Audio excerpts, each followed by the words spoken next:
கல்வியில் பெரியவர் கம்பர். அனைவருக்கும் தகடூர் பா. அறிவொளியின் அன்பான வணக்கங்கள். கோசலை பெற்றெடுத்த முதல் மகவுக்கு ராமன் என்ற பெயரை ஈந்துவிட்டு கைகேயி ஈன்றெடுத்த மகவுக்கு பரதன் என பெயர் பண்ணிவிட்டு வசிட்டர் சுமித்திரையினுடைய பிள்ளைகளை பார்க்க வருகிறார்.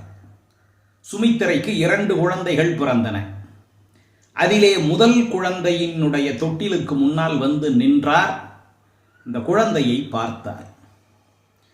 இந்த குழந்தை இந்த மண்ணில் பிறந்ததால் இந்த உலகத்திலே வஞ்சனையை புரியக்கூடிய அரக்கர்கள் அனைவரும் அழிவது உறுதி.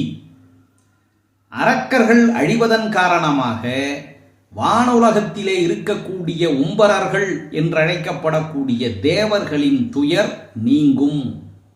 அதனால் அரக்கரை அழித்து தேவர்களை காப்பதற்காக இந்த மண்ணுலகிலே வந்து அவதரித்திருக்கக்கூடிய இந்த குழந்தை, ஒளி பொருந்திய இந்த குழந்தை நில உலகில் இருக்கக்கூடிய நிலமகளின் துயரையும் தீர்ப்பாள்.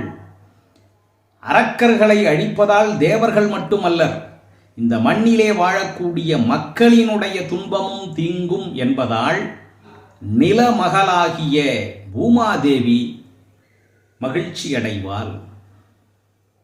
அந்த குழந்தை சர்வ லட்சணங்களோடு இருக்கிறது. அந்த குழந்தை எந்த குறையும் இல்லாதவாறு அழகிய குழந்தையாக இருக்கிறது. அன்புக்குரியவர்களே, ஒரு செய்தியை நாம் இங்கு தெரிந்திருக்க வேண்டும். கோசலைக்கு பிறந்த ராமனும் கைகேயிக்கு பிறந்த பரதனும் கருமையான நிறமுடையவர்கள். மொத்தம் 4 குழந்தைகள். அதிலே ராமனும் பரதனும் கரிய நிறமுடையவர்கள். சுமித்திரை ஈன்றெடுத்த 2 குழந்தைகளும் செம்மை நிறமுடையவர்கள்.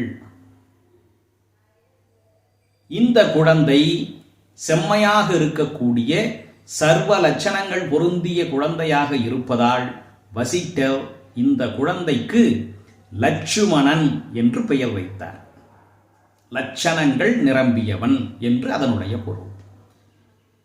கம்பர் தமிழிலே எழுதுகின்ற பொழுது இலக்குவன் என்று தமிழ் மொழிக்கு ஏற்ப அதை மாற்றுகின்றார்.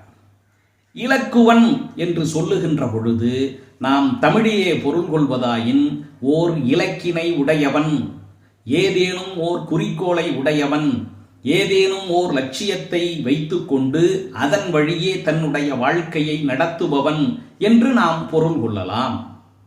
இலக்குவன் வாழ்க்கை அப்படியா இருந்தது என்றால் அப்படித்தான் இருந்தது. அவன் வாழ்நாள் முழுவதும் தன் அண்ணனாகிய ராமனினுடைய பாதத்தை பின்பற்றி நடப்பதையே லட்சியமாக வைத்துக் கொண்டவன். அண்ணனுக்கு என்ன வேண்டுமோ அதை செய்வதே தான் இந்த பூமியில் பிறந்ததன் கடமை என்றவாறு உறுதியை மேற்கொண்டவன். அதனால்தான் பின்னாளில் கைகேயி ராமனை காட்டுக்கு அனுப்ப வேண்டும் என்று வரம் கேட்ட பொழுதும் கூட லக்குவணனை போகச் சொல்லி கேட்கவில்லை. ஆனால் அண்ணன் இருக்கும் இடத்தில்தான் நான் இருப்பேன் என்று தானாகச் சென்றவன் லக்குவணன். அது மட்டுமல்ல, இந்திரஜித்தை அழிக்கக்கூடிய லட்சியத்தை அவன் கைகொண்டிருந்ததால் தான் உறங்காவிள்ளியாக இருந்து தன்னுடைய கடமையை முடித்தான். அப்படி ஓர் இலக்கினை அடைவதற்காக வாழ்க்கையை செம்மை நெறியிலே ஒரு குறிக்கோளை வைத்து இளங்க வேண்டும் என்பதை உலகோருக்கு உணர்த்துவதற்காக கம்பர் இலக்குவன் என்று தமிழிலே பெயரை வைத்தார்.